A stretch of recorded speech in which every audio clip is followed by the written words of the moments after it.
Cadillac est en négociation avancée pour sa composition d'équipe pour l'année 2026, et il semble que les pilotes aient déjà été choisis par l'équipe nord-américaine. Bien que le plan initial ait été d'engager un pilote venant des États-Unis, il semble désormais que Colton Herta soit écarté, puisque deux pilotes ayant une expérience en Formule 1 devraient rejoindre l'équipe qui commencera à fournir ses propres moteurs à partir de l'année 2029. Mais cette décision va-t-elle décevoir le public nord-américain?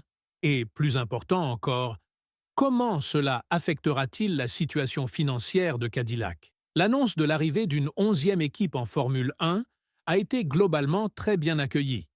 Mais il semble maintenant que des discussions sérieuses aient eu lieu. Cadillac étudie ses options et dispose de quelques candidats très intéressants sur la table. Pourtant, bien qu'ils aient initialement promis de signer un pilote venant des États-Unis, il semble que cette narration ait légèrement changé. Les deux principaux candidats sont Sergio Pérez et Guan Yu Zhu, montrant ainsi les véritables intentions de Cadillac. Bien que beaucoup pensaient que Sergio Pérez avait eu de mauvaises performances ces dernières saisons en raison de ses difficultés chez Red Bull, les témoignages de Lawson et les déclarations de Yuki ont montré que le problème venait en réalité de la voiture. Cela a donné beaucoup de matière à réflexion à Cadillac, car ils sont sur le point d'engager un pilote qui possède une grande expérience acquise à travers différentes époques, qui est un vainqueur de course confirmé et qui peut apporter beaucoup de savoir-faire de son passage chez Red Bull. Ce serait l'acquisition la plus importante pour Cadillac, car le directeur de l'équipe, Mario Andretti, a déclaré vouloir au moins un pilote expérimenté pour les guider à travers l'inconnu. Outre Pérez, des candidats solides pourraient également être trouvés en la personne de Valtteri Bottas, vainqueur de 10 courses, ainsi que Daniel Ricciardo, bien que l'Australien ait déjà refusé toutes les offres reçues, ce qui rend hautement improbable son retour à la compétition prochainement. Pour le second baquet, on pensait que Cadillac choisirait Colton Herta. Il était en effet considéré comme le pilier du projet et l'un des arguments les plus forts pour leur entrée en Formule 1. L'objectif était de créer une équipe entièrement américaine et de représenter dignement le continent. Bien sûr, nous savons que Pérez est également américain puisqu'il vient du Mexique, un pays situé sur le continent nord-américain. Peut-être que Cadillac joue aux échecs pendant que les autres jouent aux dames. La valeur de Pérez est quelque chose qu'aucun autre pilote, pas même Verstappen, ne peut égaler dans cette région.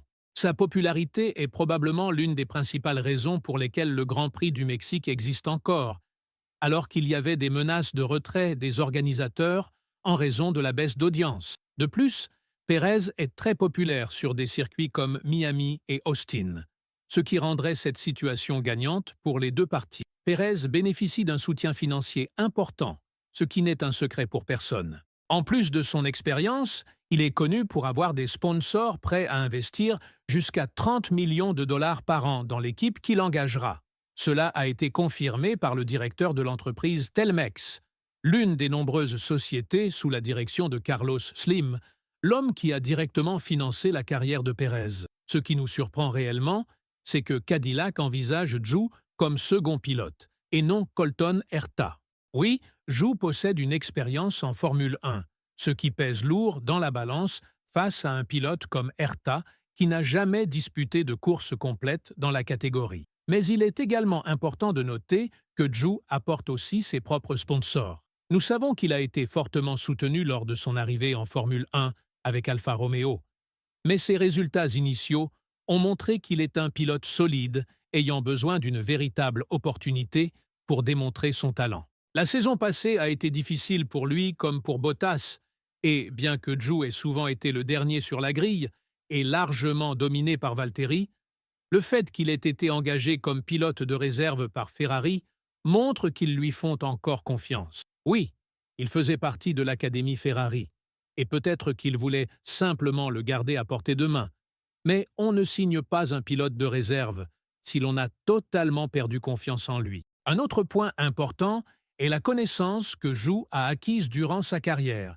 ayant roulé pour une équipe propulsée par des moteurs Ferrari. Les nouveaux règlements mettront fortement l'accent sur les moteurs et la puissance des batteries, de sorte que Cadillac pourrait avoir un léger avantage par rapport aux autres équipes du fond de grille et du milieu de peloton, puisqu'ils utiliseront des composants Ferrari. Juan Pablo Montoya a évoqué les plans de Cadillac pour leur duo de pilotes, affirmant qu'il pense que Sergio Pérez serait un excellent choix pour Cadillac et qu'il parierait que le prochain pilote serait Guan Yu Zhou.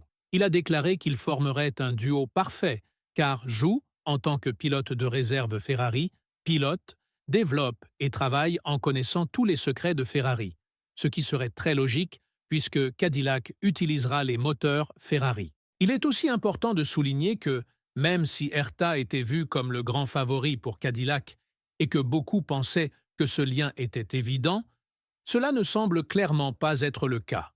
Le jeune pilote américain, qui participe actuellement aux Indy 500, a déclaré que ce n'est pas parce qu'il est américain et qu'Andretti arrive en Formule 1 qu'il quittera la compétition qu'il aime tant.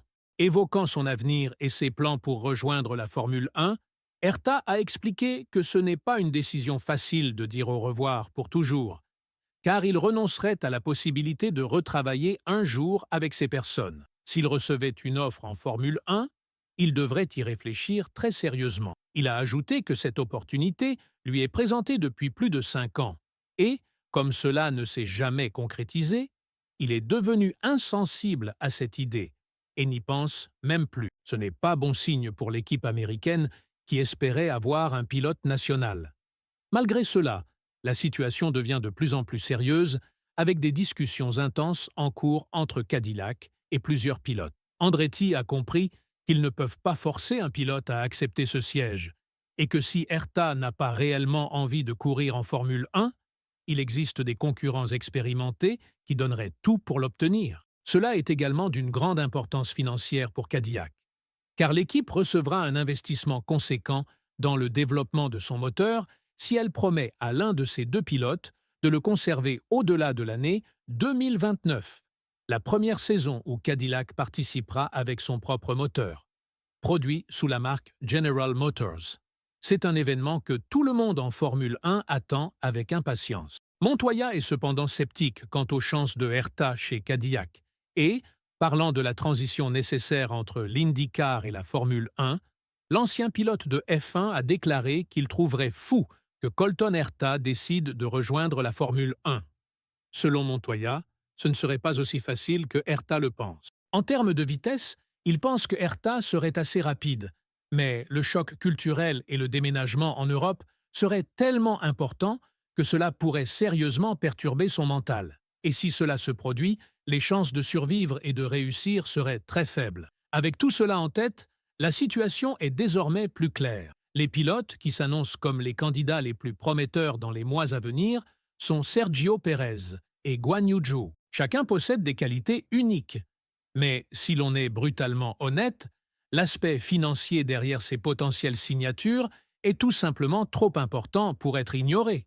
Bien sûr, il reste encore beaucoup de discussions à avoir sur ce sujet, car nous ne savons pas encore quelle sera la position de Bottas concernant un éventuel retour à plein temps. Mais dans l'ensemble, tout avance lentement mais sûrement vers Pérez et Zhou. Penses-tu que Cadillac pourrait être un sérieux concurrent avec ces deux pilotes?